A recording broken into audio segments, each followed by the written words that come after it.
এই মুহূর্তে আবহাওয়ার গুরুত্বপূর্ণ খবর। দক্ষিণবঙ্গে 3 দিন ভারী বৃষ্টিপাত হবে বলে নতুন করে খবর দিচ্ছে আলিপুর আবহাওয়া দপ্তর। এদিকে ভারতীয় মৌসুম ভবন জানিয়েছে যে 20 তারিখ থেকে ওয়াইড স্প্রেড রেনফল হবে 3 থেকে 4 দিন দক্ষিণবঙ্গের জেলাগুলিতে। এর পাশাপাশি ওই একই সময়ে উত্তরবঙ্গে ওয়াইড স্প্রেড রেনফল হবে, অর্থাৎ বেশি এলাকা জুড়ে বৃষ্টিপাতের সম্ভাবনা। এর পাশাপাশি ওয়াইড স্প্রেড রেনফল হতে পারে ঝাড়খণ্ড সহ উড়িষ্যাতে 19 তারিখ থেকেই এই বৃষ্টিপাত শুরু হয়ে যাবে। নিম্নচাপের কথা ইতিমধ্যে জানিয়ে দিয়েছে আবহাওয়া দপ্তর। 19 তারিখ নিম্নচাপ তৈরি হওয়ার পর সেটা এগিয়ে আসবে কোন দিকে, সেটাও আমরা এই ভিডিওতে আলোচনায় রাখছি।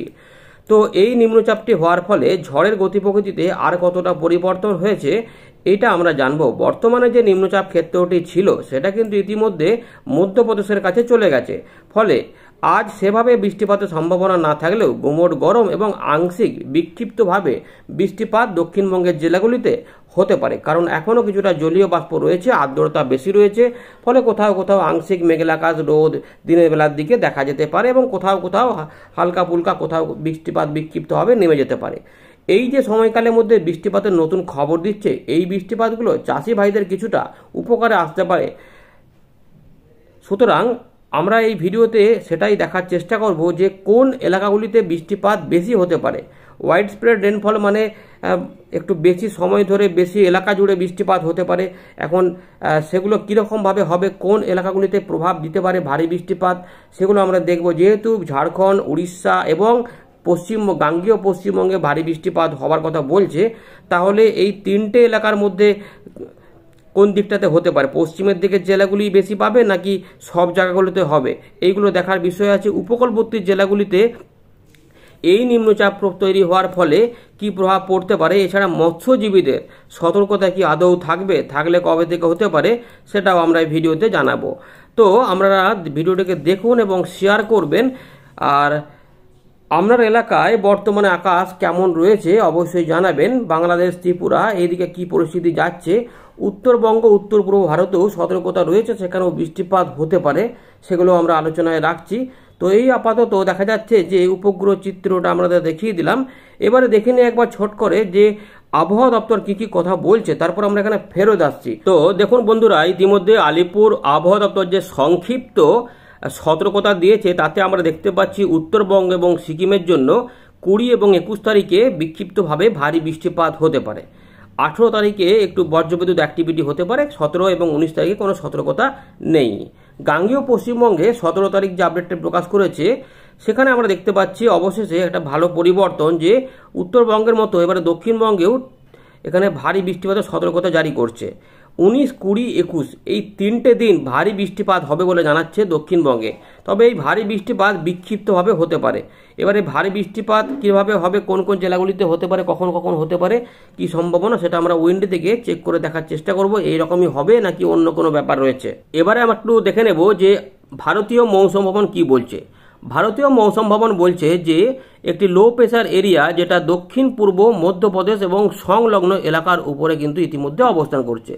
মৌসুমী অক্ষরেখা ইতিমধ্যে সক্রিয় রয়েছে এবং তার স্বাভাবিক অবস্থান থেকে দক্ষিণে রয়েছে, যেগুলো আগের আপডেটেও বলা ছিল সেটা এখানে একই রকম কথা রয়েছে। এর পাশাপাশি একটি ফ্রেশ লো প্রেসার এরিয়া বা নতুন একটি নিম্নচাপ ক্ষেত্র তৈরি হবে পশ্চিম মধ্য বঙ্গোপসাগর এবং সংলগ্ন উত্তর পশ্চিম বঙ্গোপসাগরে 19শে জুলাই। এই 19শে জুলাই থেকেই কিন্তু আস্তে আস্তে পরিস্থিতি বদল হবে, উড়িষ্যার দিক থেকে আস্তে আস্তে ভেতর দিকে প্রবেশ হবে। এবারে বৃষ্টিপাত নিয়ে যে খবর রয়েছে পূর্ব ভারত এবং উত্তর পূর্ব ভারত, তাতে উড়িষ্যার দিকে যেহেতু ওটা প্রথম থেকেই হবে, ফলে 19, 20, 21 এই 3টে দিনে উড়িষ্যাতে ভারী থেকে অতি ভারী বৃষ্টিপাত হবে। এর পাশাপাশি আসাম, মেঘালয়, নাগাল্যান্ড, মণিপুর, মিজোরাম, ত্রিপুরা এখানে 20 এবং 21শে জুলাই ভারী অতি ভারী বৃষ্টিপাত হতে পারে। ভারী বৃষ্টিপাত শুধুমাত্র কোথায় হতে পারে, উড়িষ্যার দিকে থাকবে, নাগাল্যান্ড, মণিপুর, মিজোরাম, ত্রিপুরাতে 17 থেকে 21শে জুলাই। অরুণাচল প্রদেশ, উত্তরবঙ্গ, সিকিম 20 থেকে 21শে জুলাই। আসাম, মেঘালয় এবং গাঙ্গেয় পশ্চিমবঙ্গে 19, 20, 21 এই 3 দিন ভারী বৃষ্টিপাত হতে পারে বলে এখানেও উল্লেখ করেছে ভারতীয় মৌসুম ভবন, অর্থাৎ আলিপুর আবহাওয়া দপ্তর যেটা বলেছে সেখানে এটাও তাই বলা রয়েছে। এখানে আর কিছু দেখার নেই। আমরা এবারে চলে আর একটু দেখে নেব ওয়াইড স্প্রেড রেনফলগুলো হবে কিনা সেটা দেখে নেব। তো এই ছকটা দেখিয়ে দিই আরেকটু সবাই। টেবিল 1 যেটা দেওয়া রয়েছে ডে 7, এখানে কত তারিখ পর্যন্ত আপডেট পাওয়া যাচ্ছে না 23শে জুলাই। আমরা কি দেখতে পাচ্ছি এখন যে অরুণাচল প্রদেশ, আসাম, মেঘালয় এগুলোতে কিন্তু বৃষ্টিপাত 20 তারিখ থেকে শুরু হবে ওয়াইড স্প্রেড। নাগাল্যান্ড, মণিপুর, মিজোরাম, ত্রিপুরা এখানেও ওই একই সময়। উত্তরবঙ্গতেও 20, 21, 22, 23। গাঙ্গেয় পশ্চিমবঙ্গেও একই সময় 20, 21, 22, 23। এই যে 4টে দিন ওয়াইড স্প্রেড রেনফল হবে বলছে, অর্থাৎ বেশি এলাকা জুড়ে বৃষ্টিপাত হবে। তার মানে বেশিক্ষণ ধরে বৃষ্টিপাত যদি পাওয়া যায়, তার মানে সেগুলো যদি সব মিলিয়ে আমাদের ভারী বৃষ্টিপাতের পরিমাণটা পাওয়া যায়, তাহলে ভারী বৃষ্টিপাত হয়ে যেতে পারে। সেইভাবেও হতে পারে। উড়িষ্যার দিকে 19, 20, 21 3 দিন একটু ওয়াইড স্প্রেড রেনফল হবে, তারপরে একটু কমবে। তার মানে উড়িষ্যাতে 21 তারিখের পর থেকে এই নিম্নচাপের গতিপথে অন্য কোনো পরিবর্তন হবে। ঝাড়খণ্ডে এখানে দেখা যাচ্ছে যে আমরা 21, 22, 23-এ ওয়াইড স্প্রেড রেনফল হতে পারে। বিহারে অতটা প্রভাব থাকছে না দেখা যাচ্ছে। তো আমরা চলে এলাম ওয়েন্ডের লাইভ স্ক্রিনে। তো ইতিমধ্যে মধ্যপ্রদেশের কাছে নিম্নচাপ সরে গেছে, ফলে ওইখানেই কিন্তু মেঘ তৈরি হচ্ছে দেখা যাচ্ছে এই সমস্ত এলাকাতে। আর এদিকে বঙ্গোপসাগরের এই এলাকাগুলোতে মেঘ তৈরি হচ্ছে। বাকি আমাদের গাঙ্গেয় পশ্চিমবঙ্গ সহ উড়িষ্যা, ঝাড়খণ্ড, বাংলাদেশ এগুলোতে আংশিক মেঘলা মেঘলা ভাব রয়েছে। কোথাও কোথাও হয়তো উড়ো উড়ো মেঘে হালকা ফুলকা বৃষ্টিপাত দু এক জায়গাতে নামতে পারে কিছু সামান্য সময়ের জন্য। 5 মিনিট, 10 মিনিট, 2 মিনিট ছিটে বৃষ্টি দিয়ে, গুঁড়ো বৃষ্টি দিয়ে চলে যেতে পারে, কিন্তু সব জায়গাতে হওয়ার চান্স নেই। মূলত একটু গুমোট গরম থাকার সম্ভাবনা রয়েছে, কারণ যেহেতু নিম্নচাপটা সরে গেছে, ঘূর্ণাবর্তটাও সরে গেছে, শুধুমাত্র উত্তর পূর্ব আসামের দিকে ঘূর্ণাবর্ত রয়েছে, ফলে আমাদের এখানে দমকা হাওয়াটাও কম থাকার সম্ভাবনা। এবারে নতুন যে নিম্নচাপটি তৈরি হবে, যেটি ঘূর্ণাবর্ত ইতিমধ্যে 18 তারিখ থেকে আমরা দেখব যে শুরু হয়ে যাবে, যেটা আমরা দেখুন 17 তারিখ থেকে আমরা দেখতে পাচ্ছি যে এখানে তেমন কিছু নেই। ঘূর্ণিটা কবে পাওয়া যাচ্ছে, 17 তারিখ রাত থেকেই ঘূর্ণাবর্ত জন্ম নেবে এই পশ্চিম মধ্য বঙ্গোপসাগর সংলগ্ন এলাকাতে। যেটি আমরা দেখতে পাবো, দেখুন ভালো করে ঝড়ের গতিবেগটা দেখিয়ে দিই। এই যে ঘূর্ণিঝড় মোটেই হওয়ার চান্স নেই, যতই এখানে এরকম দেখাক। 18 তারিখ থেকে 19 তারিখ এখানে দেখুন নিম্নচাপ ক্ষেত্রটা তৈরি হয়ে যাচ্ছে। 19 তারিখ ধীরে ধীরে এটা উত্তর পশ্চিম দিক বরাবর এগোচ্ছে, এবং এই একই সময়কালের মধ্যে কিছুটা দমকা ঝোড়ো হাওয়া আমরা দেখতে পাচ্ছি আমাদের উপকূলবর্তী জেলাতে এবং উপকূলবর্তী অঞ্চলগুলিতে সমুদ্রেও বইতে পারে। যেখানে আমরা মেপে দেখি, যদি বাংলাদেশের দিকেও দেখুন 64, 60, 55 মতো গতিবেগ দমকা হাওয়া। এটা ঝড়ের গতিবেগ নয়, দমকা ঝোড়ো হাওয়া অর্থাৎ ঝাপটা। এবং এই জায়গাগুলো রয়েছে এই যে মানে গভীর সমুদ্রের দিকে কিন্তু 70 থেকে 80 কিলোমিটারের ঝাপটা থাকবে। এবারে একটু বায়ু গতিবেগটা যদি মেপে দেখাই, তাহলে উপকূলবর্তী জেলাগুলিতে ঝড় কতটা থাকবে, 40 কিলোমিটার আশেপাশে 19 তারিখে কিন্তু ঝোড়ো হাওয়া থাকতে পারে। ফলে মৎস্যজীবীদের একটু সতর্কভাবে এই সময়কালে যদি সমুদ্রে কেউ থাকেন, একটু মাথায় রেখে এগোতে হবে এই সময়কালটা 19 তারিখ। আর ওই একই সময়কালে মধ্য বঙ্গোপসাগরে প্রায় 55 কিলোমিটার গতিবেগে ঝড় থাকতে পারে। সুতরাং গভীর নিম্নচাপের প্রবল একটা ইঙ্গিত কিন্তু ইতিমধ্যে পাওয়া যাচ্ছে। 19 তারিখের পর 20 তারিখে দেখতে পাচ্ছি এটা উপকূলে আমাদের গাঙ্গেয় পশ্চিমবঙ্গ সংলগ্ন উড়িষ্যা এই যে এলাকা রয়েছে এখানে কিন্তু প্রবেশ করে যাচ্ছে, এবং তারপর এটা এখানেই থাকছে, এবং এটা তারপরে আমাদের পশ্চিমবঙ্গের উপরে অবস্থান করছে কিছুটা ঝাড়খণ্ড উড়িষ্যা নিয়ে। এই রকমভাবে কিন্তু ব্যাপারটা রয়েছে দেখা যাচ্ছে। এবং ওই একই সময়কালের মধ্যে আমরা দেখতে পাচ্ছি যে আমাদের বঙ্গোপসাগরের উত্তর পশ্চিম ভাগে কিন্তু 50 কিলোমিটার গতিবেগে ঝড় বইতে পারে। সুতরাং এই সময়কালটাতে একটু মৎস্যজীবীদের কিন্তু মাথায় রাখতে হবে, এরকম হতে পারে। তো এরকম কিন্তু ঝোড়ো হাওয়া গতিবেগ থাকতে পারে, দমকা ঝোড়ো হাওয়াও প্রায় 70 কিলোমিটার উপরে এই জায়গাতে হতে পারে। সুতরাং একটু মৎস্যজীবীদের মাথায় রেখে এই সময়কালটা হবে। হয়তো মৎস্যজীবীদের জন্য আবহাওয়া দপ্তর নতুন করে খবর দেবে। এবারে দমকা হাওয়া কিন্তু চট্টগ্রাম, ত্রিপুরা, বাংলাদেশের ঢাকা, খুলনা, বরিশাল সহ আমাদের পশ্চিমবঙ্গের উপকূলবর্তী এবং অন্যান্য জায়গাতেও পড়তে পারে। এইরকম সম্ভাবনা আমরা দেখতে পাচ্ছি, যেগুলো আমরা দেখাচ্ছি। 24 তারিখ উপকূলবর্তী এলাকাতে ঝোড়ো হাওয়া, দমকা হাওয়া থাকবে। সুতরাং 23 তারিখ 24 তারিখ পর্যন্ত কিছুটা বৃষ্টিপাতের মনে হচ্ছে পরিবেশ থাকবে, যদিও আবহাওয়া দপ্তর 20, 21, 22, 23 পর্যন্ত ইতিমধ্যে জানিয়েছে। এবারে এই যে ব্যাপারগুলো আমরা দেখলাম, এতে বৃষ্টিপাত কিভাবে কি হবে সেইটা আমরা দেখব। তো এখন বৃষ্টিপাত কি হবে, এখন বৃষ্টিপাত আংশিক মেঘলা এদিক ওদিক করে ঘুরে বেড়াচ্ছে। আমরা দেখেছি মেঘলা এই যে মাঝে মাঝে মেঘ যে মাঝে একটু করে আসছে, এইগুলোতে কি বৃষ্টিপাত হবে। তো হালকা ফুলকা বৃষ্টিপাতের কিন্তু ইঙ্গিত এখানে রয়েছে, কিন্তু কোথায় হবে সেরকমভাবে নয়, কেউ কেউ পেতে পারেন, কেউ কেউ নাও পেতে পারেন, এরকমভাবে থাকবে। তাই যেহেতু জলীয় বাষ্প রয়েছে, কিন্তু মধ্যপ্রদেশের কাছে যেহেতু নিম্নচাপটা চলে গেছে, ফলে ওইখানে ভারী বৃষ্টিপাত থাকতে পারে। তাই ভারী অরেঞ্জ অ্যালার্ট এবং ইয়েলো অ্যালার্ট ওখানে জারি রয়েছে। এবারে দেখুন রাতের দিকে উত্তরবঙ্গে কিছুটা বৃষ্টিপাত আসবে, যেটা একটুখানি মাঝারি ভারী হতে পারে। এই দেখুন যেগুলো রয়েছে উত্তর দিনাজপুর, জলপাইগুড়ি, আলিপুরদুয়ার, কোচবিহার, এই কয়টি জায়গার মধ্যে এবং বাংলাদেশের পঞ্চগড়, ঠাকুরগাঁও, এই দিকগুলোতে কোথাও কোথাও মাঝারি ধরনের বৃষ্টিপাত, দু এক জায়গাতে বিক্ষিপ্ত ভারী বৃষ্টিপাত সম্ভাবনা কিন্তু থাকছে। এটা হচ্ছে উত্তরবঙ্গের জন্য খবর। আর ওই একই সময়কালের মধ্যে ময়মনসিংহ, সিলেট এবং দক্ষিণ আসামেও এবং আসাম এবং মেঘালয়ের দিকেও বেশ কিছু অংশে জোরহাট, ডিব্রুগড়ের আশেপাশে পর্যন্ত এই পুরো এলাকাটায় বিক্ষিপ্তভাবে বৃষ্টিপাত হতে পারে। রাত থেকে সকালে এই ব্যাপারটি থাকবে। এরপর 18 তারিখ উড়িষ্যার দিকে ভারী বৃষ্টিপাত শুরু হয়ে যাচ্ছে। দেখা যাচ্ছে যে অন্ধ্রপ্রদেশ, উড়িষ্যা, দক্ষিণ উড়িষ্যা, এই সমস্ত কামাখ্যানগর থেকে শুরু করে একদম শ্রীকুলাম পর্যন্ত মাঝারি থেকে ভারী বৃষ্টিপাত বা অতি ভারী বৃষ্টিপাতের দেখা মিলবে।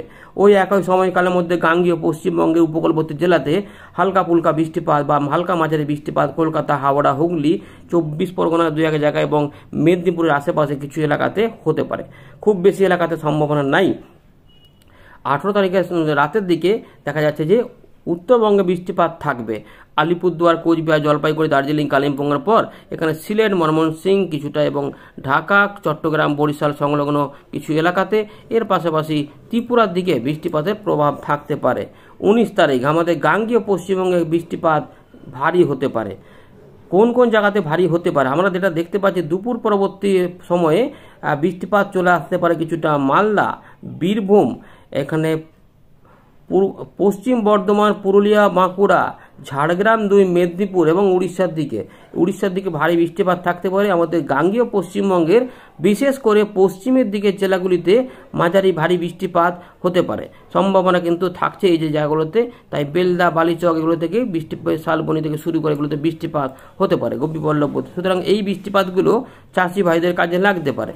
এছাড়াও কিছুটা বৃষ্টিপাত ছড়াতে পারে, সেক্ষেত্রে কিছুটা বীরভূম, মুর্শিদাবাদ, পূর্ব বর্ধমানেও হতে পারে। এটা 19 তারিখ। 19 তারিখের পর 20 তারিখের দিকে কি হবে দেখতে পাচ্ছি, এই দিকে প্রচুর পরিমাণে বৃষ্টিপাত দেখা যাচ্ছে। 20 তারিখ দুপুরবেলা পরবর্তীতে ওয়াইড স্প্রেড রেনফল থাকবে, মানে হালকা হালকা করে বৃষ্টিপাত হলেও বৃষ্টিপাত মাঝে মাঝে কয়েক ক্ষেপে চলতে পারে, যেটার প্রভাবে হয়তো কিছুটা বৃষ্টিপাত হতে পারে। এর পাশাপাশি আমরা কিন্তু দেখতে পাচ্ছি যে একদিনই ভারী বৃষ্টিপাত দেখতে পাচ্ছি, মানে বড় আকারের বৃষ্টিপাত। এরপর এটা ওদিকে চলে যাচ্ছে, নিম্নচাপ ক্ষেত্রটা এখানে থাকবে। 20 তারিখের পর 21 তারিখে যখন যাচ্ছে উপকূলবর্তী জেলাগুলিতে বৃষ্টিপাত বেড়ে যাবে। সুতরাং 21 তারিখে চাষি ভাইদের জন্য ভালো খবর থাকতে পারে। বরিশাল, খুলনা, ঢাকা, সাতক্ষীরা থেকে শুরু করে মেহেরপুর, মুর্শিদাবাদ, নদিয়া, পূর্ব পশ্চিম বর্ধমান, পুরুলিয়া, বাঁকুড়া, ঝাড়গ্রাম 2, মেদিনীপুর সহ কলকাতা, হাওড়া, হুগলি, 24 পরগনা, এই এলাকাগুলিতেই মূলত বৃষ্টিপাতের সম্ভাবনা তুলনামূলক বেশি অন্যান্য জায়গার তুলনায়, এবং চট্টগ্রাম, ত্রিপুরার দিকেও বৃষ্টিপাতের প্রভাব থাকবে, উড়িষ্যার দিকেও থাকতে পারে। ওই একই সময়কালে উত্তরবঙ্গের দিকেও আলিপুরদুয়ার, কোচবিহার এবং আসাম, মেঘালয়েও বৃষ্টিপাত থাকবে। সিলেটে বৃষ্টিপাত হতে পারে। 21 তারিখের পর 22 তারিখে বৃষ্টিপাত বাড়তে পারে। বৃষ্টিপাত 1-2 পশলা হতে পারে ওই একই উপকূলবর্তী যে জেলাগুলি রয়েছে, নদিয়া থেকে শুরু করে এখানে পূর্ব বর্ধমান, হুগলি, কলকাতা, হাওড়া, হুগলি, 24 পরগনা, এর পাশাপাশি ঝাড়গ্রাম এবং 2 মেদিনীপুর এবং কিছুটা বাঁকুড়া, পুরুলিয়ার দিকে বৃষ্টিপাত হতে পারে। একটু কমের দিকে থাকতে পারে বীরভূম এবং পশ্চিম বর্ধমান, এই এবং সামান্য কিছুটা মুর্শিদাবাদ। 23 তারিখের দিকে বাংলাদেশ এবং উপকূলবর্তী এলাকাগুলিতে বৃষ্টিপাত বেড়ে যেতে পারে। দেখুন এখানে কিন্তু বৃষ্টিপাত বাড়তে পারে, আমরা দেখতে পাচ্ছি বৃষ্টিপাত মাঝারি ভারী হতে পারে। কলকাতার দিকেও 24 পরগনা, দেখুন এখানে চন্দননগর, পানিহাটি, হাবড়া, বনগাঁ, পান্ডুয়া, চাকদা, কলকাতা, উলবেড়িয়া, খড়গপুর এখানে কিন্তু রয়েছে, এবং বাঁকুড়া, পুরুলিয়ার দিকেও বৃষ্টিপাত থাকবে। সুতরাং এই বৃষ্টিপাতগুলো কিছু কিছু হতে থাকবে এবং যেটা চাষি ভাইদের ক্ষেত্রে কিছুটা উপকারে লাগবে। 24 তারিখে দেখা যাচ্ছে যে বাংলাদেশের সাতক্ষীরা, খুলনা, বরিশালের দিকেও বৃষ্টিপাত বেড়ে যাচ্ছে। এই রকম ভাবে কিন্তু ব্যাপারটা রয়েছে। সুতরাং বৃষ্টিপাত ওয়াইড স্প্রেড হবে, তবে খুব যে বিরাট ভারী আকারের সব ঝমঝম করে সবসময় আকারে নামবে সেরকম নয়, কিন্তু একটা বৃষ্টিপাত হতে থাকবে, এরকম একটা পরিবেশ হতে পারে, যেটা জমে জমে বৃষ্টিপাত হয়তো চাষি মানে মাঠে চাষে কিছুটা কাজে লাগতে পারে।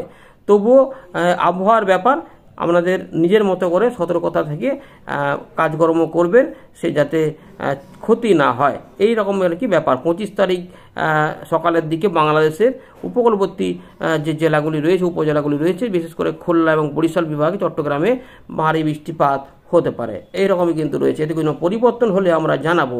তো ঘূর্ণিঝড় হচ্ছে না, নিম্নচাপ, গভীর নিম্নচাপ হতে পারে এবং তার ফলে আমরা বৃষ্টিপাত 19, 20, 21, 22, 23, 24-এর মধ্যে কিছুটা পাওয়ার সম্ভাবনায় থাকবো, যেটা চাষের কাজে লাগতে পারে। ধন্যবাদ।